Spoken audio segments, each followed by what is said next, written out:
Spin by Tim O'Brien. Spin is a short story from a novel, The Things They Carried. Although author Tim O'Brien fought in the Vietnam War, he has fictionalized his experiences in his writing, and the Tim who narrates both this story and The Things They Carried should be considered a fictional character. The war wasn't all terror and violence. Sometimes things could almost get sweet. For instance, I remember a little boy with a plastic leg. I remember how he hopped over to Azar and asked for a chocolate bar.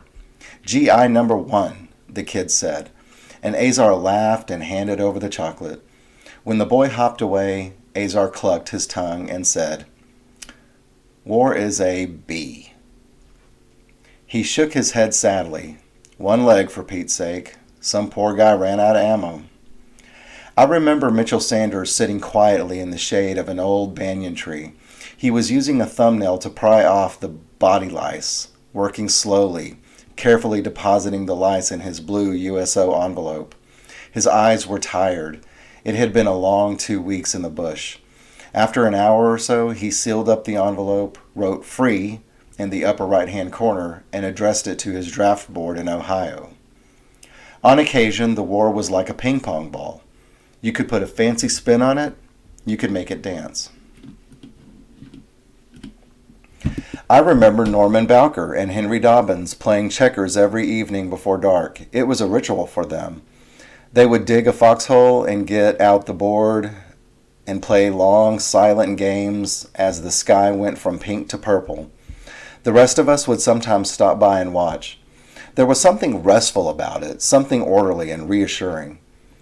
There were red checkers and black checkers. The playing field was laid out in a strict grid, no tunnels or mountains or jungles.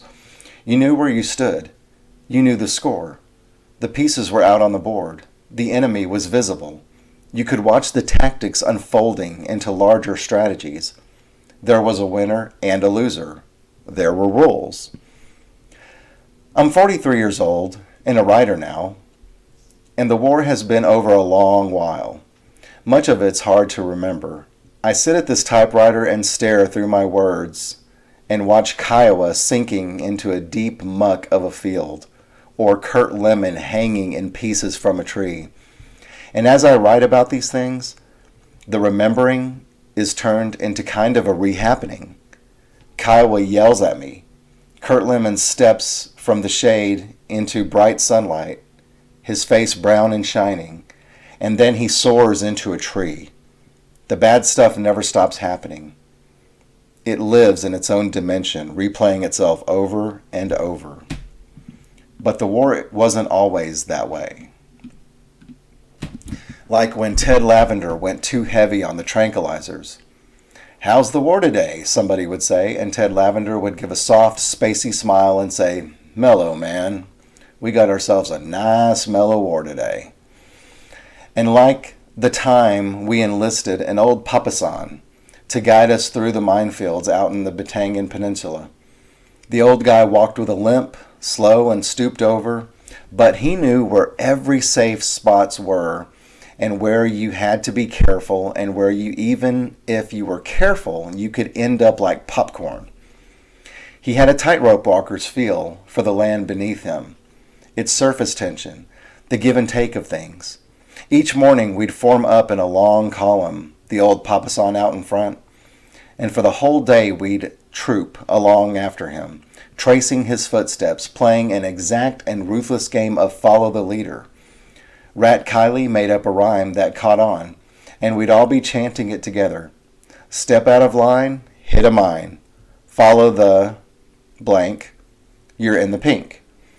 All around us, the place was littered with bouncing betties and toe poppers and booby-trapped artillery rounds.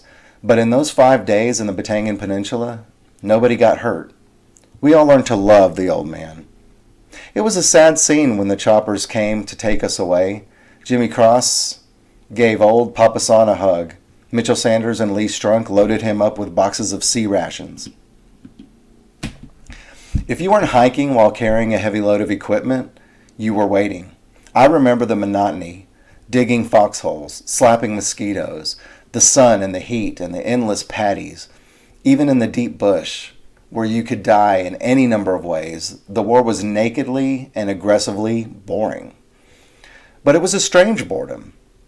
It was a boredom with a twist. The kind of boredom that caused stomach disorders. You'd be sitting at the top of a high hill, the flat paddy stretching out below, and the day would be calm and hot and utterly vacant. And you'd feel the boredom dripping inside of you like a leaky faucet, except when it wasn't water. It was sort of an acid. And with each little droplet, you'd feel the stuff eating away at your important organs. You'd try to relax. You'd uncurl your fist and you'd let your thoughts go. Well, you'd think, this isn't so bad. And right then, you'd hear gunfire behind you and your guts would fly up into your throat and you'd be squealing pig squeals. That kind of boredom. I feel guilty sometimes, 43 years old, and I'm still writing war stories. My daughter Kathleen tells me it's an obsession, that I should write about a little girl who finds $1 million and spends it all on a Shetland pony. In a way, I guess she's right. I should forget it. But the thing about remembering is that you don't forget. You take your material where you find it, which is in your life, at the intersection of the past and the present. The memory traffic feeds into a rotary up into your head, where it goes in circles for a while, and then pretty soon imagination flows in and the traffic merges and shows and shoots off down 1,000 different streets. As a writer, all you can do is pick a street and go for the ride, putting things down as they come at you. That's the real obsession, all those stories.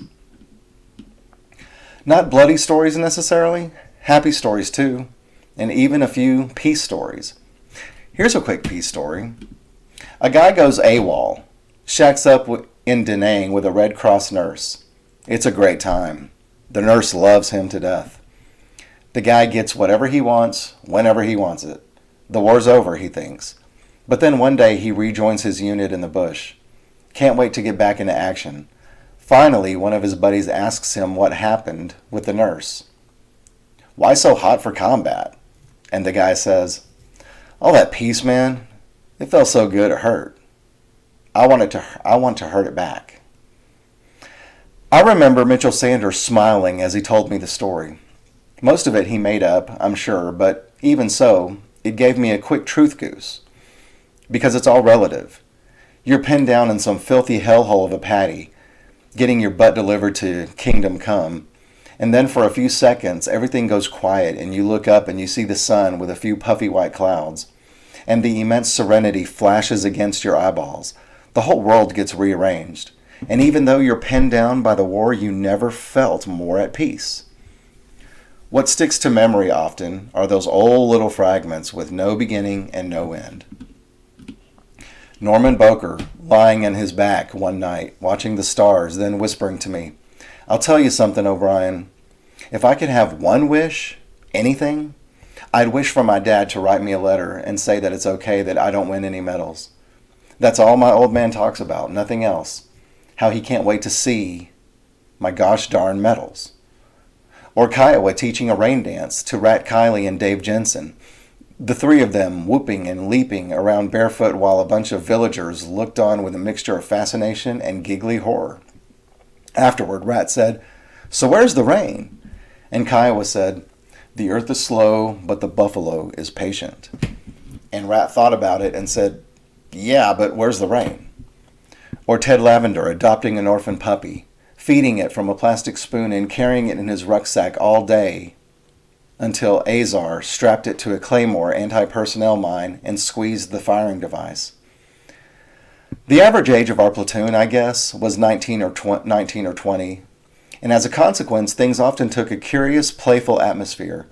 Like a sporting event at some exotic reform school, the competition could be lethal, yet there was a childlike exuberance to it all. Lots of pranks and horseplay. Like when Azar blew away Ted Lavender's puppy. What's everybody so upset about, Azar said. I mean, geez, I'm just a boy. I remember these things, too. The damp, fungal scent of an empty body bag. A quarter moon rising over the nighttime paddies.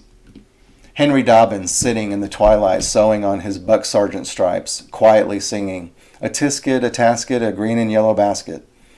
A field of elephant grass weighted with wind, bowing under the stir of a helicopter blade, the grass dark and servile, bending low, and then rising straight again when the chopper went away.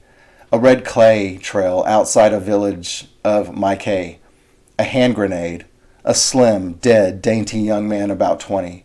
Kaya was saying, "No choice, Tim. What else could you do?" Kaya was saying, "Right." Kaya was saying, "Talk to me." 43 years old, and the war occurred half a lifetime ago, and yet the remembering makes it now. And sometimes remembering will lead to a story, which makes it forever. That's what stories are for. Stories are for joining the past to the future. Stories are for the late hours in the night when you can't remember how you got from where you were to where you are. Stories are for eternity, when memory is erased, when there is nothing to remember except the story.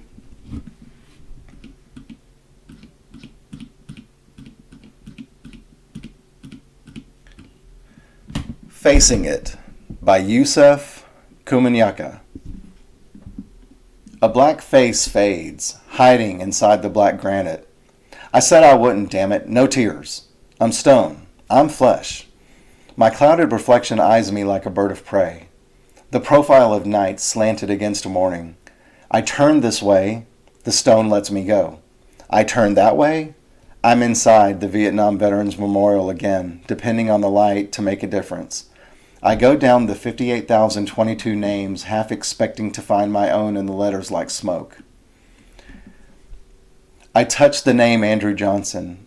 I see the booby trap's white flash. Names shimmer on a woman's blouse, but when she walks away, the names stay on the wall. Brushstrokes flash. A red bird's wing cuts across my stare. The sky. A plane in the sky. A white vet image floats closer to me. Then his pale eyes look through mine. I'm a window.